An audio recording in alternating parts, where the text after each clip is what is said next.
মাহবুব একটা কি জানি বিকাশ অ্যাপ খোলার চেষ্টা করতেছে অনেকক্ষণ ধরে। বিকাশ অ্যাপটা খোলার চেষ্টা করতেছে, এই যে ফেসে স্ক্রিন দিয়ে দিতে হয় না, তো স্ক্যানার হ্যাঁ অনেকক্ষণ ধরে নিতেছে, তার স্ক্যানার ক্যামেরা লেগে হইতেছে না। তো তার কি বুদ্ধি, এই যে হ্যাঁ মোবাইল খুললে লাইছে ক্যামেরা সাফ করার লাগি।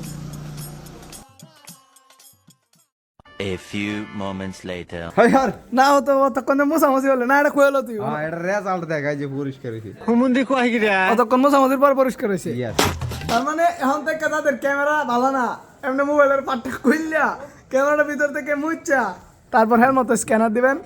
কিন্তু খুব দুঃখজনক বিষয়, এই যে বাকি যে খালি জায়গাটা আছে না, এই খালি জায়গাটা আর পূরণ হয় না। ঘন্টাখানিক ধরে এমন করতেছে, মাগার এই বাকি জায়গাটা আর পূরণ হইতেছে না, অত জায়গায় খালি দিতে হয়।